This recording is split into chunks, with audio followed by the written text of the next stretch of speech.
हो गया sir. Hello प्यारे बच्चों, सभी को राधे राधे। मैं पवन आचार्य आप सभी बच्चों का हार्दिक स्वागत करता हूं उद्भव एकेडमिक के ऑनलाइन प्लेटफॉर्म पर। कैसे हैं आप सब? उम्मीद करता हूं बहुत अच्छे से हैं और बहुत अच्छे तरीके से अपनी क्लासेस को एंजॉय कर रहे हैं। लास्ट जो लेक्चर हुआ था जिसके अंदर अपन ने पशु की जो आयु होती है उसको कैसे ज्ञात करते हैं उसका तरीका मैंने आपको बताया था, और जो दांत हैं उन दांतों के बारे में ICPM और M के बारे में मैंने आपको संपूर्ण जानकारी दी थी। ठीक है, आज बात करते हैं अपन नेक्स्ट कि सर ये दांत जो है उनके आने का कुछ टाइम वगैरह होता है या ऐसे दांत को अपन कैसे चेक करते हैं, आयु दांतों के द्वारा आयु कैसे चेक होती है। मैंने आपको लास्ट क्लास के अंदर भी बताया था कि हर एक दांत के आने का टाइम होता है। कोई जो है वो 6 महीने में आ रहा है, कोई 2 साल में आ रहा है, कोई तो अपने जब उसके गाय या भैंस का मुंह जब अपन खोल के देखेंगे तो अपने को कितने दांत नजर आ रहे हैं, और अगर अपने को आइडिया है कि भाई ये वाला दांत इस उम्र में आता है, ये वाला दांत इस उम्र में आता है, तो अपन आराम से उसको चेक करके बता सकते हैं कि सर इसकी जो आयु है वो 3 साल है, 4 साल है, 4.5 साल है, 5 साल है। ये अगर मैं बात करूं कि सभी स्थायी दांत जो हैं या सभी जो कर्तन दांत हैं जिसको अपन इंसीजर कह रहे हैं, कर्तन या इंसीजर दांत हैं, वो सभी दांत आपको गाय और भैंस के अंदर बात कर रहा हूं मैं 4 से 4.5 साल के अंदर आ जाते हैं। 4.5 साल तक, मैक्स 5 साल खींच के मान लीजिए 4.5 साल तक आ जाते हैं। ठीक है, यानी कि इस उम्र के अंदर आने पर पशु पूर्ण रूप से वयस्क माना जाता है, पूर्ण रूप से जो है एडल्ट माना जाता है। ठीक है, तो अपन ये किसके अंदर बात कर रहे हैं?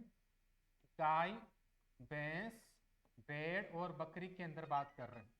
खैर ये जो उम्र है, खैर ये जो उम्र है इसके अंदर भी आपको 6 महीने का गैप मिल सकता है। एक्यूरेट मेथड तो ये भी नहीं है, किंतु अपन ये मान सकते हैं कि ये जो मेथड है वो अधिकतर सही माना जाता है। ठीक है, तो ये अपन यहाँ पर बात कर दी कि दांतों के बारे में अपन ने डिस्कस कर दिया। अब थोड़ी सी यहाँ पर टर्मिनोलॉजी चलती है दांत के मामले में, उसको भी आपको मैं बता देता हूँ। जैसे कि मैं बात करूं कि सर ये अस्थायी दांत क्या होते हैं।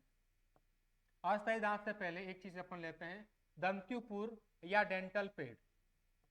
दंत्युपुर या इसको अपन कहते हैं क्या, डेंटल पेड। ये क्या होता है? देखिए, जब अपन ने बताया था कि जो गाय भैंस भेड़ बकरी का जो ऊपरी जबड़ा होता है उस ऊपरी जबड़े में कोई भी आई नहीं होता है, इंसिजर नहीं होता है।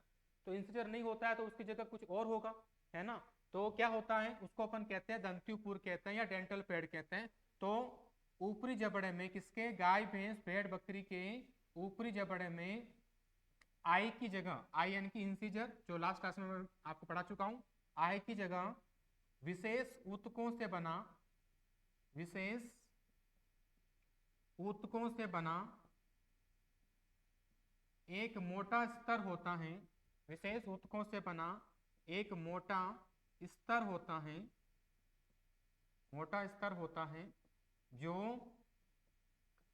चारे को या भोजन को काटने के काम आता है, चारे को या भोजन को काटने के काम आता है।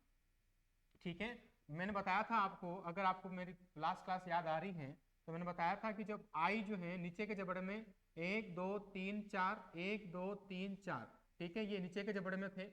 ऊपर के जबड़े की बात करूं मैं, ऊपर के जबड़े की बात करूं तो इनकी जगह आपको एक विशेष मोटा स्तर मिलता है। वो विशेष मोटा स्तर जो है इसी को अपन क्या कहते हैं बेटा, दंत्युपुर या डेंटल पैड कहते हैं। ठीक है, डेंटल पेड कहते हैं। तो ये अपन ने इसके बारे में डिस्कस किया। ठीक है सर, आगे चलते हैं अपन। नेक्स्ट वर्ड आ रहा है बेटा, दूसरा जो शब्द है अपने पास में क्या है समझेंगे। दूसरा शब्द है अपने पास में जिसको अपन कहते हैं अस्थायी दांत, अस्थायी दांत, या इसको टेम्पररी टीथ, या इसको दूध के दांत भी कहते हैं। दूध के दांत या अंग्रेजी के अंदर मिल्क टीथ के नाम से जानते हैं। दूध के दांत मतलब ऐसा ही नहीं दूध पिएगा वो, इसका मतलब ये है कि भाई ये दांत जो है वो आएंगे, गिरेंगे और फिर नए आएंगे, और जो नए आएंगे वो तो इस टाइम में रहेंगे, वो कभी नहीं टूटेंगे। पर ये तो एक बार आके चले गए। याद करो अपना बचपन, जब अपन 3 4 साल के थे, है ना, एक एक दांत टूटा था और अपन बहुत रोए थे, है ना। तो वो वाली कंडीशन है यहाँ पर। तो आप बता दीजिएगा कि अस्थायी दांत जो है वो कौन से होते हैं बेटा। बता रखा मैंने, एक तो आई होता है और एक पीएम होता है। और जब इनकी संख्या जोड़ते हैं, अगर आपको याद आ रहा हो, तो ये कौन कितने दांत होते हैं बेटा, 20 दांत होते हैं, 20 टीथ होते हैं। समझ में आया क्या? अरे हाँ कि ना? ठीक है, आगे चलते हैं अपन नेक्स्ट। अस्थायी दांत के बाद में टूटा मुख। टूटा मुख से पहले अपन लेते हैं बड़ा मुख। बड़ा मुख फुल माउथ के नाम से जानते हैं।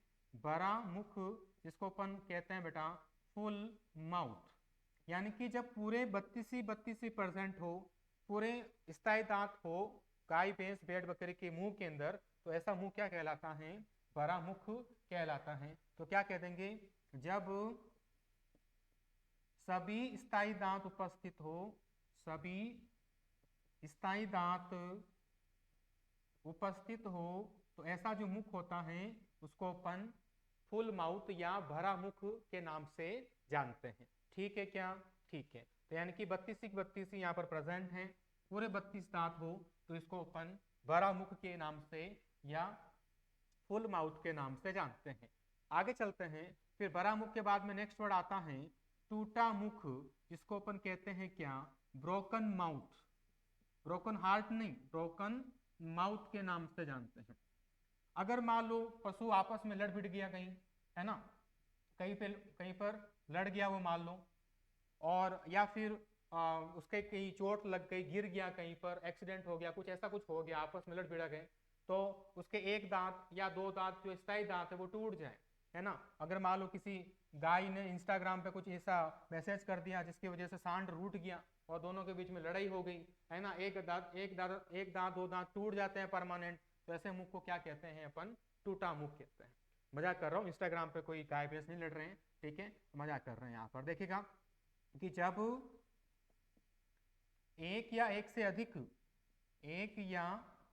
अधिक स्थायी दांत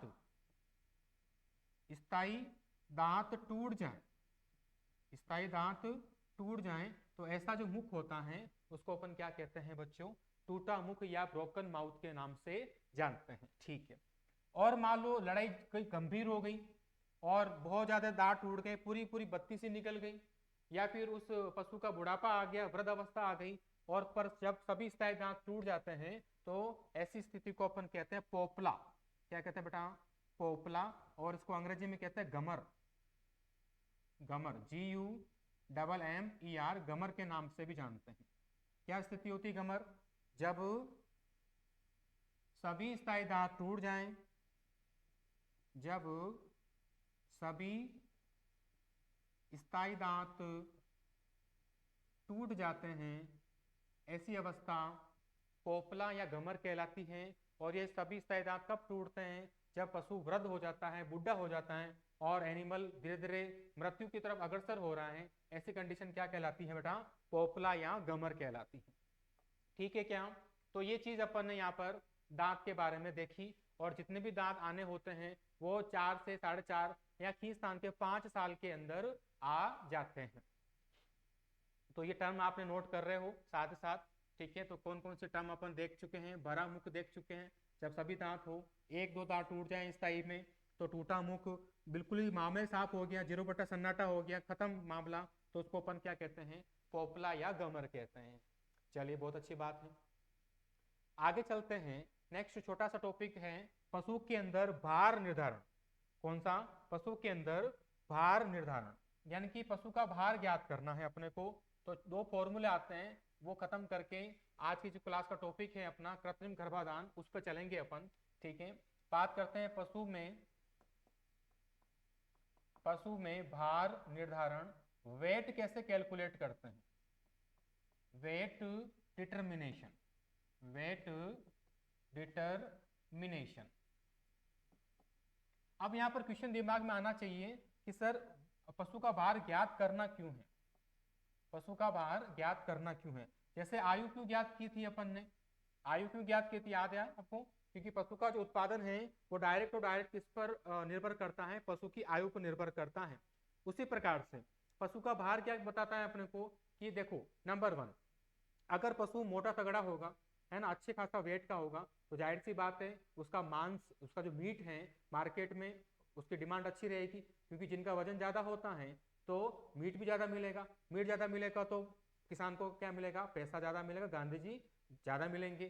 ठीक है। नंबर 2, पशु के आहार की जो गणना होती है, जो डाइट की गणना होती है वो उसके वजन को देखकर होती है कि वजन कम है तो उसको आहार ज़्यादा दो, वजन ज़्यादा है तो आहार थोड़ा संतुलित करो, है ना, इस प्रकार से। तीसरा है कि जो प्रजनन होता है, रिप्रोडक्शन, उसको भी ये थोड़ा सा क्या करता है, उसको सेलेक्ट करता है। यानी कि अगर मैं कहूँ जो एक कोई मान लो बछड़ी है या कोई पाडी है ना, फीमेल काफ, या कोई कटिया है, ठीक है, अगर इसका वजन 250 से 270 किलोग्राम है, ठीक है, 250 से 270 किलोग्राम है, तो मेरे लाडलों ये पाडी या जो कटिया या बछड़ी है ये प्रजनन योग्य मानी जाती। ये किसके मानी जाती बेटा, प्रजनन योग्य, रिप्रोडक्शन के योग्य मानी जाती है। यानी सर आप ये कहना चाह रहे हो कि जो बार हैं वो कहीं ना कहीं किसको डिसाइड करता है बेटा, प्रजनन को भी डिसाइड करता है, हाँ या ना। ओके सर, बार ज्ञात कैसे करते हैं? वैसे तो मशीन, जो वेइंग मशीन होती है वजन मापने की, वो भी अपन ला सकते हैं, उससे भी माप सकते हैं, ठीक है, पर ये थोड़े खर्चीली विधि पड़ जाती है, कौन पैसा खर्च करेगा, इतनी बड़ी मशीन लानी पड़ेगी, उसके ऊपर पशु को चढ़ाना पड़ेगा, वगैरह वगैरह। तो अपने पास दो फॉर्मूले हैं जिनके द्वारा अपन वजन ज्ञात कर सकते हैं। कौन सा फॉर्मूला है? एक का तो आप केवल आप नाम ध्यान में रखना, उसके बारे में आपको मैं पढ़ा नहीं रहा हूँ, ठीक है। एक का आप नाम ध्यान में रखना, अग्रवाल सूत्र। कौन सा सूत्र है? अग्रवाल सूत्र। इसको आप नाम ध्यान में रखिएगा। पूछेगा आपसे कि भाई पशु का भार ज्ञात करने के लिए कौन सा सूत्र काम लेते हैं? अग्रवाल सूत्र। या फिर इसका उल्टा क्वेश्चन, अग्रवाल सूत्र क्या ज्ञात करने के काम लेते हैं? तो पशु का भार ज्ञात करने के काम लेते हैं। अच्छा, दूसरा सूत्र मैं पढ़ाऊंगा आपको, क्योंकि इसके बारे में बहुत सारी बुक्स के अंदर मिलता भी है, ठीक है। कौन सा फॉर्मूला है? जिसका नाम है सेफर सूत्र। अरे बोलो ना, क्या नाम बेटा? सेफर सूत्र। क्वेश्चन वापस से वही जो अग्रवाल से था। सेफर सूत्र क्या ज्ञात करने के काम आता है? बार ज्ञात करने के काम आता है। आज सेफर सूत्र का मतलब सर थोड़ा सा इसके डिटेल में चले क्या? अरे चलो ना सर, बिल्कुल चलते हैं। देखो, पशु का भार बराबर, ये पशु का भार किस में आएगा बेटा? पाउंड में। पाउंड के अंदर आता है, पाउंड में आता है। सर किलोग्राम में चाहिए तो किलोग्राम का बताता हूँ बेटा, थोड़े शांति बनाए रखें। देखो, पशु का भार बराबर पशु की लंबाई, लंबाई को आपको मापना है, और लंबाई किस में आएगी बेटा? इंच के अंदर आएगी, गुणा हृदय घेरा, जो चेस्ट गर्थ होता है, हृदय घेरा का स्क्वायर, ठीक है, स्क्वायर बटा 300, बटा 300। मेरे लाडलो, मेरे दिल के छिलको ध्यान में रखना, बटे में 300 है, 100 नहीं है, क्योंकि अपन अक्सर 100 लगा देते हैं अपने, बहुत ये इसके अंदर होता है कि भाई 100 लगा दे, 100 लगा दे, 100 नहीं लगाना। यहाँ पर क्या है बेटा? 300 है, ठीक है। तो पशु की लंबाई कहाँ से ज्ञात करनी वो भी बता दूं आपको मैं। पशु की जो लंबाई है, पशु की जो लंबाई है वो आप ज्ञात करोगे कंधे से। जो पशु का कंधा होता है, जो कुबड़ होता है, जो देसी गाय का कुबड़ वगैरह कंधा है ना, वहां से लेना है, कंधे से लेना है। और पीछे, जैसे ये कंधा है और पीछे की तरफ जो पूंछ जा रही है, पूंछ के ऊपर यहाँ पर अगर कभी आपने गाय भैंस की पूंछ पे हाथ फेरा हो तो देखना यहाँ पर एक हल्का सा उभार होता है, हल्का सा थोड़ा सा उभार होता है। उस उभार को अपन अपलास्ती बिंदु या पाइन बोन कहते हैं। कौन सी बोन कहते हैं? Pine bone. तो यहाँ से आपको रखना है मेजरमेंट, और उस टेप को रखना है, और यहाँ से लेकर यहाँ तक आपको लंबाई मापनी है। तो कंधे से अपलास्ती बिंदु तक, अपलास्ती बिंदु जिसको अपन पाइन बोन कहते हैं, अंग्रेजी में क्या कहते हैं? पाइन बोन तक मापते हैं, ठीक है भाई। सर हृदय घेरा कैसे मापते हैं? हृदय घेरा यहाँ से लो, जैसे मान लो गाय का शरीर है, यहाँ से आप बीच के अंदर, यहाँ से बीच के अंदर आपको मेजरिंग टेप लेनी है, और इसके पूरे पेट को मापते हुए आप क्या मेजर करोगे? हृदय घेरा। समझ में आया क्या? जैसे मान लो ये गाय का मुंह है, इसकी ये पूंछ है, यहाँ से इसका जो बीच वाला पेट वाला एरिया है, ये ऐसे यहाँ से ऊपर से रखोगे टेप को, और ये पूरा यूं करके ये पूरी टेप जो आती है इसको अपन क्या कह देंगे? चेस्ट गर्थ या हृदय घेरा के नाम से जानते हैं। इसका एक्सपायर कर देंगे। कोई नहीं पूछेगा कि भाई सेफर सूत्र का वर्णन करो 4 नंबर, कोई नहीं पूछने वाला। तो उसको क्यों बता रहे हो? क्योंकि यहाँ पर समझना जरूरी है, ठीक है। अब बात करते हैं सर क्वेश्चन किस प्रकार से आएगा। पहला क्वेश्चन तो मैंने आपको बता दिया, बार ज्ञात करने के लिए कौन सा फॉर्मूला, शेफर फॉर्मूला। कैसे होता है, ऐसे होता है। सर क्वेश्चन दे देता हूँ, और दे दे तो कोई दिक्कत नहीं भाई, लंबाई दे देगा, हृदय घेरा दे देगा, और आराम से पशु का बार ज्ञात करना। सर मान लो किलोग्राम में पूछ लिया तो अरे यार क्यों चिंता करता है। 1 पाउंड बराबर 0.45 किलोग्राम, यानी कि जो भी आपका आंसर पाउंड में आ रहा है उसको आप अगर 0.45 से गुणा कर दोगे तो आंसर किस में कन्वर्ट हो जाएगा, किलोग्राम में कन्वर्ट हो जाएगा। अरे हाँ या ना, ठीक है। तो ये है आपका कौन सा फॉर्मूला, शेफर फॉर्मूला। अरे कौन सा, जल्दी से नोट डाउन कर लीजिए, फिर आगे बढ़ते हैं अपन।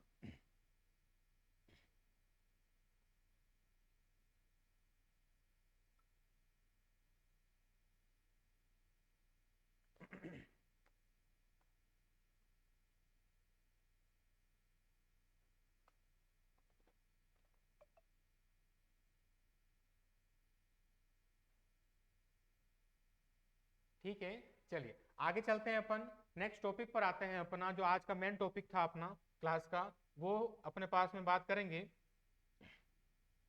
टॉपिक है आज का कृत्रिम गर्भाधान, ठीक है, आर्टिफिशियल इंसेमिनेशन, कृत्रिम गर्भाधान के बारे में पढ़ेंगे क्या होता है। वैसे ये टॉपिक जो है पशु प्रजनन के अंदर आता है, पशु प्रजनन, एनिमल ब्रीडिंग या फिर एनिमल रिप्रोडक्शन, ठीक है, ये पूरा टॉपिक चलता है, उसके अंदर का भाग है ये। तो पशु प्रजनन के बारे में मैं शुरू करूंगा, क्या होता है, कैसे इसको प्रकार होता है, क्योंकि टॉपिक तो दे दिया भाई ने, पर इसके बारे में अपन पढ़ना अपन को पड़ेगा। तो ये जो 1 या 2 लेक्चर के अंदर होने वाला टॉपिक है, तो इसको अपन आराम से इसको पढ़ते जाते हैं, क्या क्या इसके अंदर होता है, क्या क्या इसमें नहीं होता है। चलिए बात करते हैं अपन, देखिए दिख रहा है ना बोर्ड में, बात करते हैं। टॉपिक अपने पास में रहेगा बेटा, टॉपिक आप ऐसा डालिएगा पशु प्रजनन, ताकि अपन इसके बारे में जितनी भी जानकारी है वो पढ़ सकें, और क्वेश्चन जो बन सकते हैं उसको भी अपन यहाँ पर करने वाले हैं। पशु प्रजनन कहते हैं इसको, एनिमल ब्रीडिंग, बात करते हैं पशु प्रजनन के बारे में। देखो पशु प्रजनन स्टार्ट करने से पहले मैं बता दूं आपको, देखिए यहाँ पर पशुओं के अंदर जो प्रजनन होता है वो मुख्य 2 प्रकार से देखने को मिलता है, एक प्राकृतिक और एक होता है कृत्रिम। प्राकृतिक जिसके अंदर नर और मादा जो सांड और गाय है उनके बीच में मैटिंग होगी, बच्चे पैदा होंगे, जो जाहिर सी बात है जो अपन सब देखते आ रहे हैं और सब होता ही है, कोई इश्यू नहीं है। किंतु कृत्रिम की बात करें, कृत्रिम के अंदर क्या होता है उसके अंदर बात करते हैं, किंतु उससे पहले कुछ यहाँ पर वर्ड आ रहे हैं, उन शब्दों को अपन समझ लें, उसके बाद अपन इस टॉपिक को बहुत अच्छे तरीके से स्टार्ट करते हैं। जैसे नंबर 1 है यौवनारंभ, यौवनारंभ, या इसको अपन कहते हैं बेटा प्यूबर्टी। क्या कहते हैं, प्यूबर्टी। एक वर्ड आएगा, अभी लिखना नहीं, क्या केवल आप ये लिख लीजिए, उसके बाद दूसरा वर्ड आएगा जो अभी आपको नहीं लिखना है पर समझना जरूरी है, इसको अपन कहते हैं मध्यकाल, ठीक है। और एक तीसरा वर्ड आता है यहाँ पर मध्यचक्र। अभी क्या होता है उसके बारे में डिस्कस करते हुए चलते हैं। देखिएगा यौवनारंभ या प्यूबर्टी क्या होती है, कि भाई जब नर और मादा पशुओं के अंदर जो उनके लैंगिक अंग हैं, है ना, जो उनके रिप्रोडक्टिव ऑर्गन्स हैं, जैसे मैं बात करूं नर के अंदर वर्षण और मादा के अंदर अंडाशय, तो उनके अंदर अंडाशय और वर्षण जब अच्छे तरह से एक्टिव हो जाते हैं, कार्य करना शुरू कर देते हैं, तो ऐसी जो अवस्था होती है, ऐसी जो एज होती है, उसको अपन क्या कहते हैं, यौवनारंभ या प्यूबर्टी कहते हैं। ये विशेष रूप से जो फीमेल एनिमल हैं, जो मादा पशु है, उनके अंदर ज्यादातर देखने के लिए आता है कि मादा के अंदर जब अंडाणु बनना स्टार्ट हो जाए या उनका अंडा से काम करना शुरू कर दें, ऐसी अवस्था यौवनारंभ कहलाता है। सिंपल भाषा में बोलूं, जवानी आना, क्या आना, जवानी आना, है ना, एक तरह से पशुओं के अंदर क्या आ जाती है, जवानी आ जाती है। तो यहाँ पर देखेंगे कि जब मादा पशु में अंडाशय से अंडोत्सर्ग होना स्टार्ट हो जाए, होना शुरू हो जाए, तो ऐसी जो अवस्था होती है उस होना अंडोत्सर्ग होना शुरू, जब मादा पशु में अंडाशय से अंडोत्सर्ग होना शुरू हो जाए, तो ऐसी जो कंडीशन होती है उस कंडीशन को अपन यौवनारंभ या प्यूबर्टी अवस्था कहते हैं। या फिर अगर ऐसा नहीं लिखा है, ऐसा भी लिखा आ सकता है कि जब पशु के प्रजनन अंगों का जब पशु के प्रजनन अंगों का विकास हो जाए तो ऐसी अवस्था क्या कहलाती है मेरे बच्चों? इसको अपन प्यूबर्टी या यौनारंभ कहते हैं। ठीक है सर, ठीक है। फिर आता है मध्यकाल, जिसको अपन क्या कहते हैं? इस मध्यकाल को और क्या क्या नाम है देखना बेटा। इस मध्यकाल को अपन कहते हैं हीट में आना, हीट में आना, और क्या कहते हैं इसको? गर्मी में आना, ताव में आना, पाले आना या पाली आना, है ना, या मद में आना, या मद में आना। यानी कि ऐसी अवस्था जब जो फीमेल एनिमल होता है, जो मादा होती है, वो नर के प्रति आकर्षक होती है, नर के प्रति आकर्षित होती है और उससे मैटिंग करने की इच्छा रखे, संभोग करने की इच्छा रखे, उसको क्या कहते हैं? उसको मदकाल या हीट में आना, गर्मी में आना, ताव में आना, पाले आना, मद में आना, है ना, ये सब लक्षण को क्या कह देंगे? मदकाल कहते हैं। और इसको अंग्रेजी में क्या कहते हैं बेटा? स्ट्रेस पीरियड के नाम से जानते हैं, स्ट्रेस पीरियड के नाम से जानते हैं। ठीक है सर, ठीक है। देखते हैं और क्या चीज आती है। तो यहाँ जो लाइन बोली था उसको लिख दूं क्या? सर लिख दीजिए। क्या लिखें? कि जब मादा पशु नर पशु की तरफ, नर पशु की तरफ आकर्षित हो, आकर्षित हो, कोमा संभोग या इसको अपन कहते हैं समागम, मैटिंग करने की इच्छा रखें, समागम करने की इच्छा रखें, तो ऐसी इच्छा वाला जो समय होता है उस समय को अपन क्या कहते हैं? मध्यकाल कहते हैं। मेरे बच्चों ये जो समय है वो कुछ कुछ घंटों का या कुछ 1 या 2 दिन का होता है, अलग अलग पशु में अलग अलग होगा, वो मैं अभी आपको टेबल में बता दूंगा। ऐसा नहीं कि पूरे साल भर ही एक्टिव हो रही है ना, या फिर 1 महीना 2 महीने एक्टिव एक्टिव है, जब देखो गाय जो है वो बेचारे सांड के पीछे पड़ी हुई है, ऐसा नहीं चलता है ना। ऐसा कुछ टाइम होता है, उस टाइम को अपन क्या कहते हैं बेटा? मध्यकाल या हीट में आना कहते हैं। ठीक है। पर सर ये जो हीट में आते हैं एनिमल, उनको पहचानते कैसे हैं? है ना, अब वो खुद तो गाय या भैंस खुद तो बोलेगी नहीं कि भाई मैं हीट में आ रही हूँ तो मेरे को मेल से मिलाओ, मेरे को नर से मिलाओ, वो तो बोलेगी नहीं भाई। अपने को भी देखना पड़ेगा, अपने को पहचानना पड़ेगा। देखो, अगर मान लो संख्या ज्यादा है पशु की आपके पास में, एक मान लो आपके पास मोटा बाड़ा है, उसके अंदर बहुत ज्यादा पशु हैं, 200-300 गाय हैं आपके पास में। अच्छा, नॉर्मल सिम्टम क्या होता है वो बता दो आपको मैं। नॉर्मल सिम्टम क्या होता है? देखिए, अगर मान लो किसी किसान के पास में 1 गाय या 2 गाय वगैरह हैं, तो वो कैसे पहचानेगा कि उसका एनिमल हीट में है? नंबर 1, जो उस गाय की जो योनि होती है, उस योनि से लसलसा द्रव पदार्थ निकलता है। नंबर 2, उसकी जो गाय की जो पूंछ होती है, वो गाय अपनी पूंछ को उठा देती है, मतलब पूंछ का बार बार उठाना। नंबर 3, खाना पीना कम कर देना। नंबर 4, दूध उत्पादन कम कर देना, इधर उधर घूमना, और हो सकता है अगर कोई पास में गाय खड़ी हो तो उस गाय के ऊपर भी चढ़ सकती है। यानी कि सेम जो लिंग वाले पशु हैं उनके अंदर भी ऐसा हो सकता है। और अगर मान लो कोई नर पशु हो तो उसकी तरफ बार बार आकर्षित होगी, बार बार उसकी तरफ देखेगी। तो ऐसा जो सिम्टम आता है ना, इस सिम्टम को अपन पहचान सकते हैं कि भाई आज गाय के अंदर क्या आ रखी है? हीट आ रखी है। इसको अपन आइडेंटिफाई कर सकते हैं। ये अपन बात करी 1 पशु या 2 पशु की। किंतु अगर मेरे पास 200 पशु है, 300 पशु है, 500 पशु है, गौशालाओं की बात करूं मैं, वहां बहुत सारे पशु होते हैं, या किसी का जो डेयरी फार्म होता है वहां बहुत सारे पशु होते हैं, तो उस कंडीशन में तो अपन एक एक गाय की पूंछ देखेंगे नहीं कि भाई तू हीट में है कि नहीं है, ऐसा तो अपन नहीं देखेंगे। तो अपन क्या करते हैं, उनके बीच में एक टीजर बुल रख देते हैं। उनके बीच में अपन क्या रख देते हैं?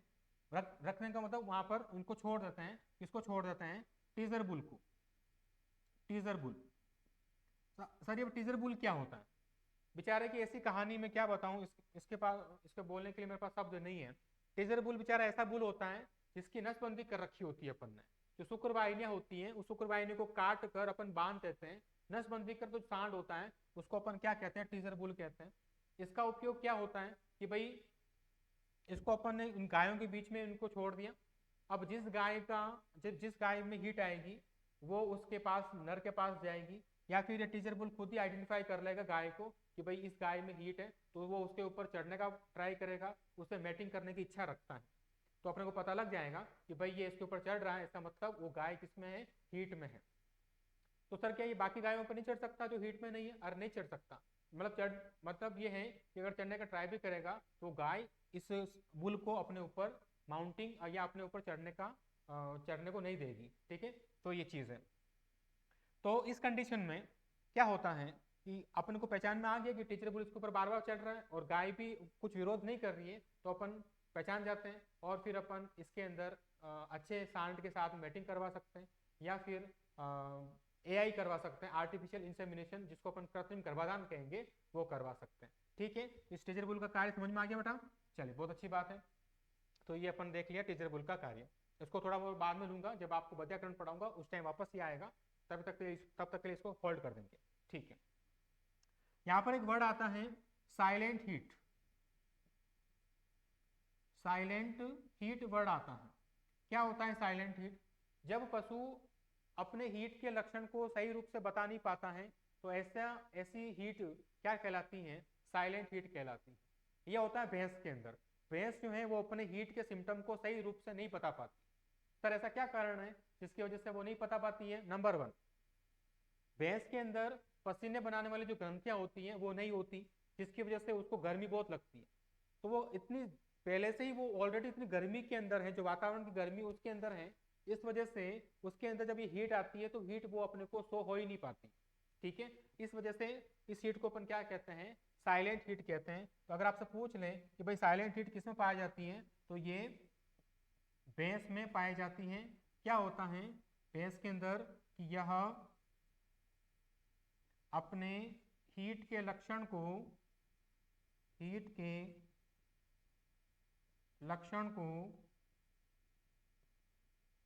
सही तरीके से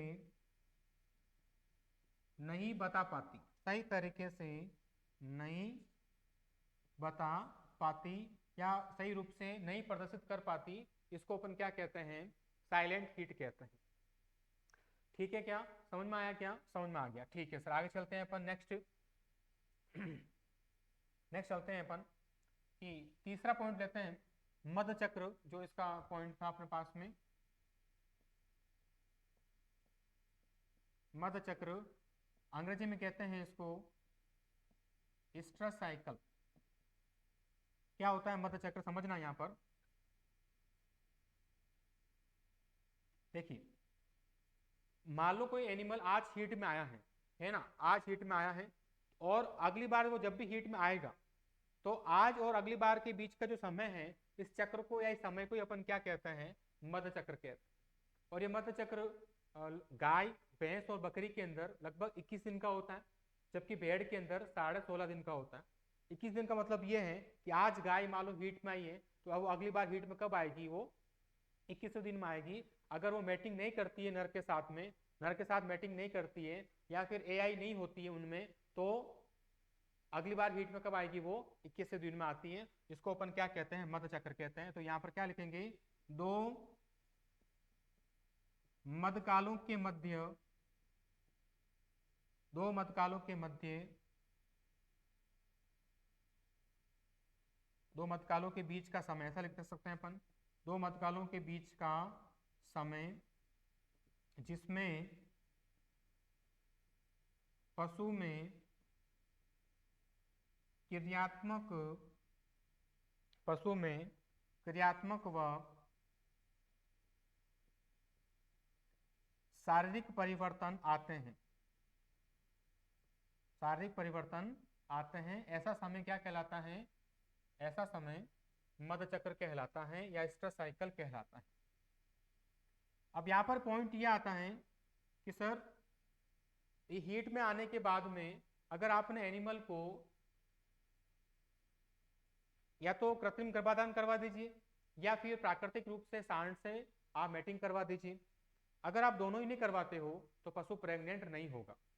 तो सर आप ये कहना चाह रहे हो कि गर्भाधान या प्रेग्नेंट करवाने के लिए पशु को, क्योंकि पशु को प्रेग्नेंट तो करवाना पड़ेगा, गर्भित करवाना पड़ेगा। अगर आप गर्भित नहीं करवाओगे तो बच्चा नहीं होगा पशु को, और बच्चा नहीं होगा तो दूध नहीं मिलेगा, दूध नहीं मिलेगा तो पैसा कैसे मिलेगा, है ना? तो इन सभी चीजों के लिए पशु को प्रेग्नेंट करवाना बहुत ज्यादा जरूरी है। तो ये अपने को कब होगा? जब आप मध्यकाल को पहचानोगे और मध्यकाल में ही अगर आप मैटिंग करवाते हो तभी बच्चा होने की संभावना रहेगी, और जो भी मैंने बातें कही हैं वो आगे रहेगी। ठीक है, तो बेस्ट टाइम क्या होता है अगर आपको पशु को गर्भित करवाना हो, पशु को प्रेग्नेंट करवाना हो, तो उसका उचित समय क्या रहता है, इसको स्टार बना के लिखेंगे अपन। पशु को गर्भित कराने का उचित समय, कराने का उचित समय मध्यकाल में आने के, मध्यकाल में आने के बाद 12 से 18 घंटे, 12 से 18 घंटे, अथवा अथवा मध्यकाल के अंतिम 8 घंटे, मध्यकाल के अंतिम 8 घंटे होते हैं, 8 घंटे होते हैं। यानी कि अगर आपने इस टाइम पर मैटिंग करवा दी एनिमल की, तब तो भाई साहब मैटिंग समागम करवा दिया, तब तो बच्चा होने की पूरी पूरी संभावना रहेगी।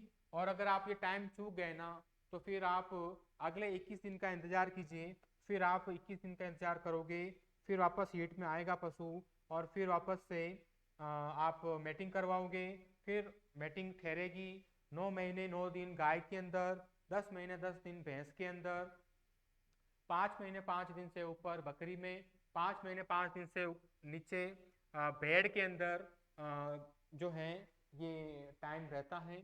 और उसके बाद में बच्चा होगा, फिर सभी कंडीशन होगी।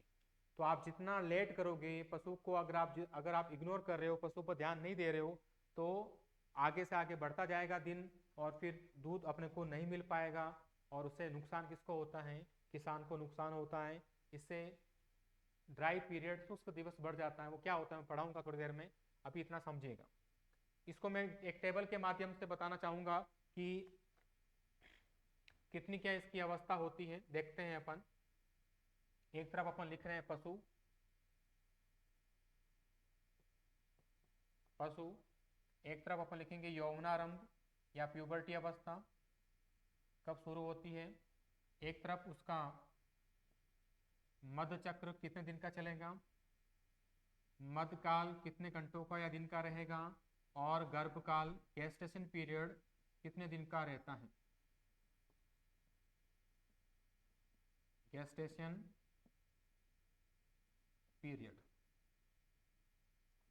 ठीक है, गेस्टेशन पीरियड की बात कर लेंगे अपन यहाँ पर।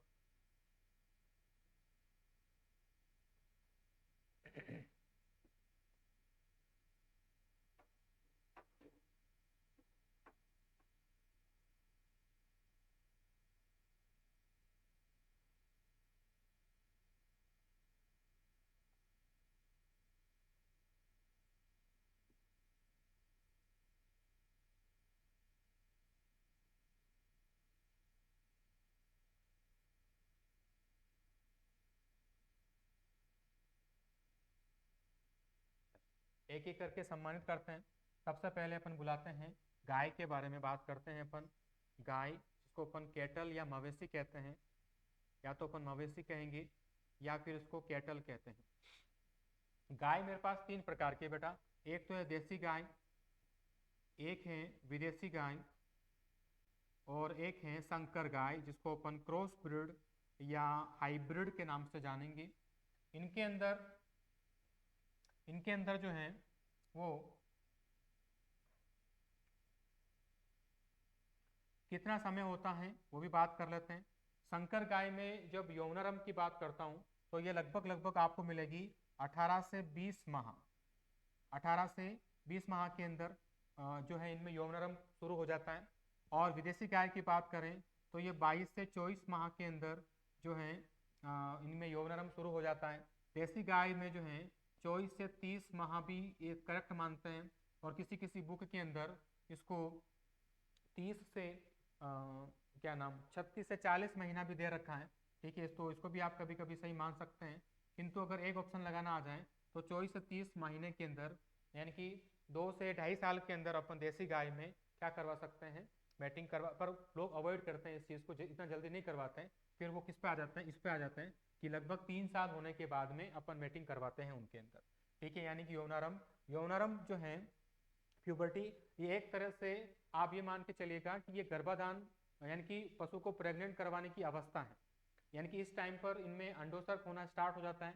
तो अगर अपन शुक्राणु छोड़े जाएंगे नर के द्वारा तो उसमें अंडाणु का मिलन हो जाएगा और बच्चा होने की संभावना जो है वो बढ़ जाती है। ठीक है बेटा, तो ये अपन ने बात करी गाय के अंदर। मध्य चक्र की बात करें तो मध्य चक्र कितने दिन का होता है, यहाँ पर 21 दिन का होता है। मध्यकाल की बात करता हूँ, मध्यकाल जो है वो 10 से 24 घंटे का मध्यकाल होता है। यानी कि जब मध्यकाल के खत्म होने के 10 से 24 घंटा होता है, उस टाइम मैटिंग करवा देते हैं अपन, तो प्रेगनेंसी के चांस बढ़ जाते हैं, पशु के अंदर गर्भित होने के चांस बढ़ जाते हैं। किंतु इसमें भी अगर बेस्ट टाइम की बात करूं तो 12 से 18 घंटे जो होते हैं वो बेस्ट टाइम होता है। इस टाइम ये बहुत बेस्ट टाइम होता है। अगर आपने इस बीच में करवा दिया मैटिंग तो शुक्राणु और अंडाणु का मिलन होने की संभावना बहुत ज़्यादा हो जाती है। और अगर मैं गर्भकाल की बात करूं तो आपको पता है गाय के अंदर 9 महीने 9 दिन का होता है, तो 279 से 281 दिन यानी कि 9 महीने 9 दिन का गर्भकाल यहाँ पर देखने को मिलेगा। 9 महीने 9 दिन का गर्भकाल यहाँ पर देखने को मिलता है। समझ में आया क्या? चल, बहुत अच्छी बात है। आगे बात करते हैं अपन गाय के बाद चलते हैं अपन भैंस के पास में। आ जाओ भैया, भैंस के पास में आ जाओ।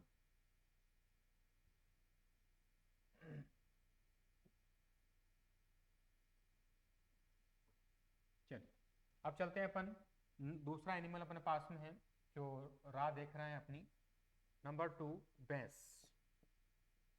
भैंस की बात करें बेटा तो भैंस के अंदर जो यौनारंभ होता है वो आपको मिलेगा 36 से 42 महीना भी दे रखा है किसी किसी के अंदर, किसी के अंदर 30 से 42 माह की उम्र के अंदर भी अपन यहाँ पर कर सकते हैं। ठीक है, 30 से 42 महीने, 2.5 से 3 साल की उम्र के अंदर, 3 सवा 3 साल की उम्र में अपने को फर्स्ट बार मैटिंग करवा सकते हैं। मध्य चक्र की बात करें तो इसके अंदर भी लगभग आपको कितने दिन मिलेगा, 21 डेज क्या इसमें मध्य चक्र मिलता है। 12 से 36 घंटे इसके अंदर, 12 से 36 घंटे जो है मध्यकाल होगा। गर्भ काल की बात करूं तो 310 दिन, 10 महीने 10 दिन का यहाँ पर गर्भकाल देखने को मिलता है, 10 महीने 10 दिन। ठीक है क्या? तो ये भैंस के बारे में डिस्कस किया अपन ने। आगे बात करते हैं भैंस के बाद में बकरी।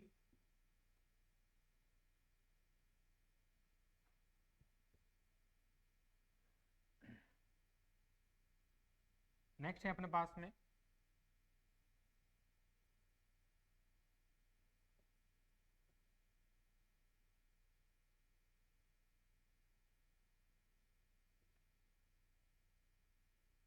चलिए तीसरा बात करते हैं अपन बकरी के बारे में।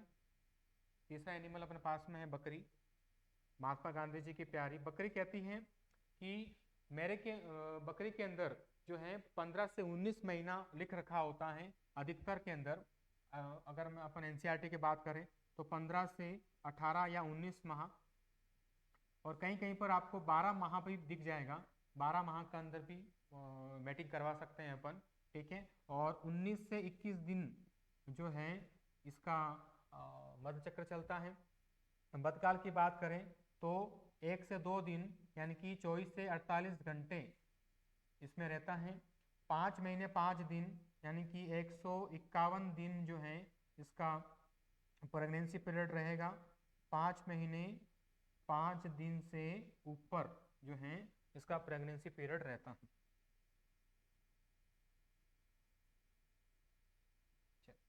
आगे चलते हैं अपन नेक्स्ट और लास्ट भेड़ के बारे में बात करें अपन।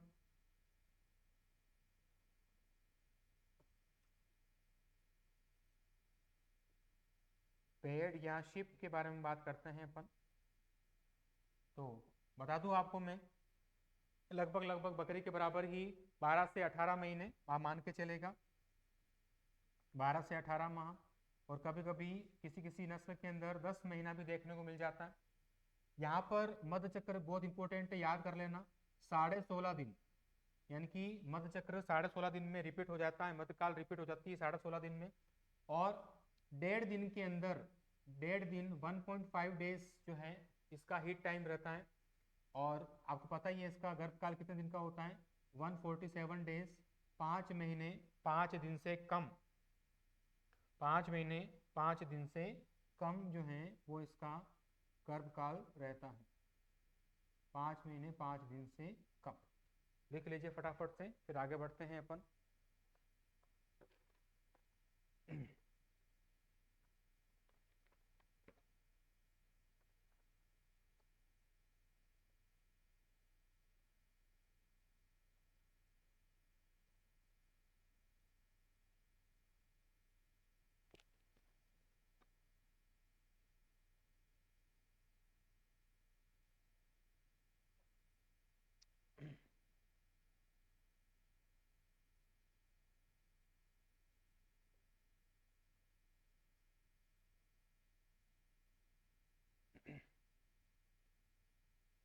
तो ये टेबल बहुत इंपॉर्टेंट है, जिसके अंदर क्वेश्चन बनने की संभावना रहेगी। आपको मैंने मध्यकाल और मध्यचक्र दोनों के बारे में बता दिया यहाँ पर, ठीक है।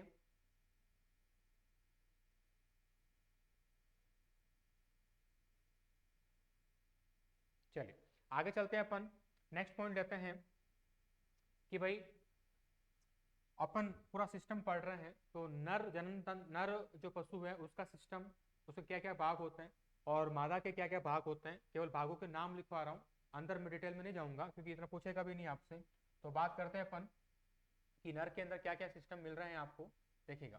तो नर प्रजनन तंत्र, कौन सा, पशु का है ना, पशु का नर प्रजनन तंत्र, क्या क्या यहाँ पर खास बातें हैं उस बात को अपन ले लेते हैं फटाफट से, देखिएगा। पॉइंट टू पॉइंट नोट करते चले, यहाँ पर सिस्टम टू सिस्टम चलते हैं। नंबर 1, इसके अंदर जो प्राथमिक या यूं कहते हैं मुख्य जनन अंग जो होता है, प्रजनन अंग, वो क्या होता है, मुख्य प्रजनन अंग का नाम क्या है, वर्षण, जिसको अपन टेस्टिस कहते हैं, टेस्टिस वर्षण कहेगा। प्राथमिक के बाद में बात करूं मैं, द्वितीयक प्रजनन अंग, द्वितीयक प्रजनन अंग जिसमें कौन कौन आता है बेटा, कौन कौन आता है, नंबर 1 ए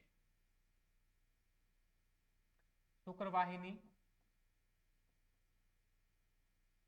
जिसको अपन वास्ट डिफरेंस कह रहे हैं, नंबर बी शुक्रवाहिनी, शुक्रवाहिनी के बाद में एपिडिडाइमिस, जिसको अपन अधिवर्षण कह रहे हैं, एपिडिडाइमिस अधिवर्षण।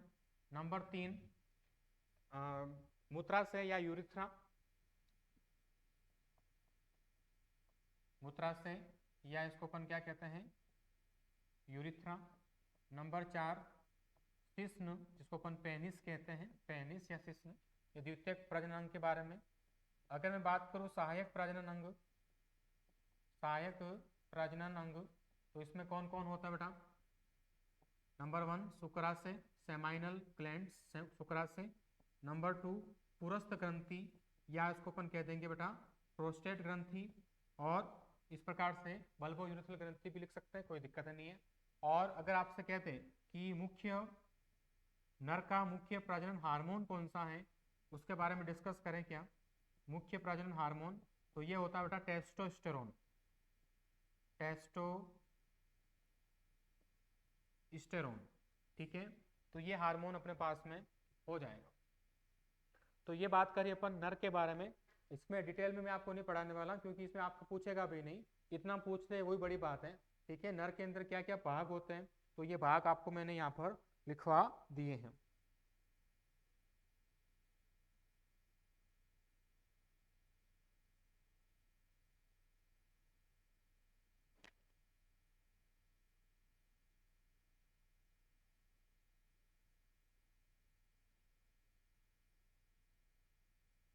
आगे चलते हैं, नेक्स्ट भाग लेते हैं अपन। ये तो देखा अपन नर का, फिर बात करते हैं अपन मादा, मादा की बात करते हैं कि मादा पशु का, मादा पशु का प्रजनन तंत्र, फीमेल रिप्रोडक्टिव सिस्टम की बात करें, मादा पशु के अंदर क्या क्या चीजें आपको देखने को मिलेगी। नंबर 1 मुख्य प्रजनन अंग, मादा पशु का मेजर रिप्रोडक्टिव जो पार्ट होगा वो उसको कहते हैं अपन अंडाशय। सब काम इसी का ही है भैया, जिसको अपन क्या कह देंगे, ओवेरी। नंबर 2 इसके, अच्छा मुख्य प्रजनन अंग या प्राथमिक अंग बोले तो भी कोई दिक्कत नहीं है ना, मुख्य बोले या प्राइमरी प्राथमिक बोले तो भी कोई दिक्कत नहीं होनी चाहिए। दूसरा है सहायक, सहायक क्या, द्वितीयक जनन अंग की बात करते हैं अपन यहाँ पर, द्वितीयक प्रजनन अंग। तो यहाँ पर कौन कौन है देखो, डिंब वाहिनी, डिंब वाहिनी जिसको अपन ओविडक्ट कहेंगे, ओविडक्ट या डिंब वाहिनी। नंबर 2 बी गर्भाशय, जहाँ पर भ्रूण की स्थापना रहेगी, भ्रूण का पालन पोषण इसी के अंदर होगा, जिसको अपन क्या कह रहे हैं बेटा, यूटेरस कह रहे हैं। नंबर 3 जो है गर्भाशय के बाद में, ठीक है, योनि हो जाएगी, वेजाइना। बग जिसको अपन वल्वा कह रहे हैं, ठीक है, डिंब वाहिनी, योनि, गर्भाशय। एक आता है सर्विक्स, ठीक है, जिसको हिंदी में अपन कह देंगे सर्विक्स को गर्भाशय ग्रीवा, गर्भाशय ग्रीवा। जब नर और मादा की सॉरी अपन एआई करवाते हैं, कृत्रिम गर्भाधान, तब जो शुक्राणु है वो मध्य गर्भाशय ग्रीवा के अंदर छोड़ा जाते हैं। तो गर्भाशय ग्रीवा जिसको अपन क्या कह देंगे, सर्विक्स कह देते हैं, सर्विक्स, ठीक है। तो ये फीमेल के अंदर बात करी अपन ने, मादा पशु का प्रजनन अंग, जो प्रजनन सिस्टम चलता है, रिप्रोडक्टिव सिस्टम, वो इस प्रकार से चलता है।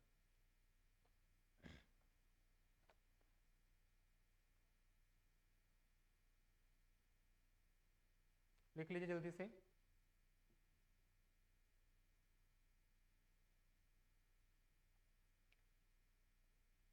आगे बात करते हैं अपन, जो पशुओं के अंदर प्रजनन होता है, जो मैटिंग होती है, वो दो प्रकार से गर्भ धारण करवा सकते हैं अपन। एक तो होता है, मुख्य रूप से बात कर रहा हूँ, वैसे तो 3 विधियां मानते हैं, पर मुख्य रूप से अपने पास 2 विधियां हैं, प्राकृतिक और कृत्रिम के अंदर चलेंगे अपन। प्राकृतिक और कृत्रिम के अंदर चलना है अपने को, तो चलते हैं, स्टार्ट करते हैं। देखिएगा यहाँ पर गर्भाधान या जनन के प्रकार, पशुओं के अंदर गर्भाधान के प्रकार 2 प्रकार से हैं, 1 और 2। एक तो होता है नेचुरल इंसेमिनेशन, जिसको अपन कह देंगे क्या बेटा, प्राकृतिक गर्भाधान, प्राकृतिक गर्भाधान, नेचुरल इंसेमिनेशन, नेचुरल इंसेमिनेशन। दूसरा होता है कृत्रिम गर्भाधान, कृत्रिम गर्भाधान, artificial insemination, artificial insemination, short form AI. मैं बार बार आपको यही शब्द बोलूंगा, आप समझ जाना कि सर क्या कहना चाह रहे हैं, आर्टिफिशियल इंसेमिनेशन, कृत्रिम गर्भाधान, एआई। प्राकृतिक की बात करें कि सर प्राकृतिक गर्भाधान कैसे होता है, तो भैया नर और मादा मिलेंगे, आपस में आनंद करेंगे और बच्चे पैदा करेंगे। तो यहाँ पर एक सांड द्वारा एक वर्ष में 60 से 100 गायों को गर्भित करवाया जाता है। ये 60 से 100 गायों को गर्भित करवाया जाता है, यानी कि एक वर्ष के अंदर एक सांड केवल 60 से 100 गायें को प्रेग्नेंट कर सकता है। इस प्रकार का जो गर्भाधान होता है उसको अपन प्राकृतिक गर्भाधान कहते हैं। अच्छा, यहाँ पर जो सांड वर्ड यूज होता है ना, ये अच्छी क्वालिटी का सांड होना चाहिए, उन्नत क्वालिटी का होना चाहिए। ऐसा नहीं रोड पे कोई गली में घूम रहा है सांड और तुम आ जाओगी, तू आ जा, फिर तू आ जा, ऐसा नहीं करना है। अच्छी क्वालिटी का सांड अपने को लेना है। जबकि यहाँ पर एक सांड के वीर्य से, जिसको अपन सीमन कहते हैं, एक सांड के वीर्य से एक वर्ष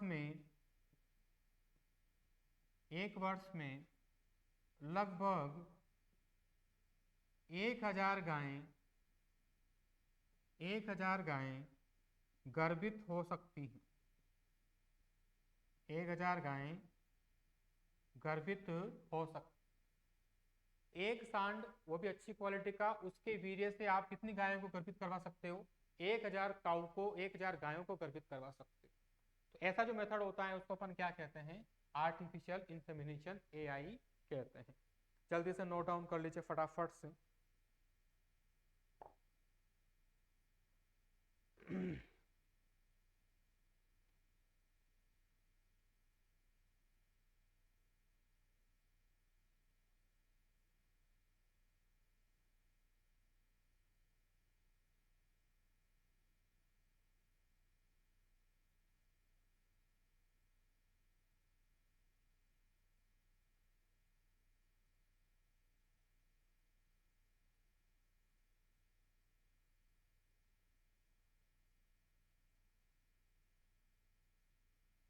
चलिए आगे चलें।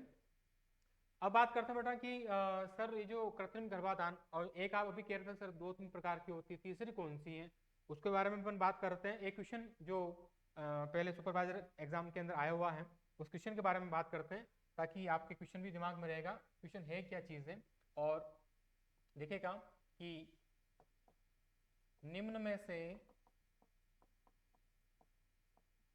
पशु प्रजनन का प्रकार है, ये एग्जाम में आ चुका है कंपटीशन एग्जाम में, तो आप इसको संभालेंगे।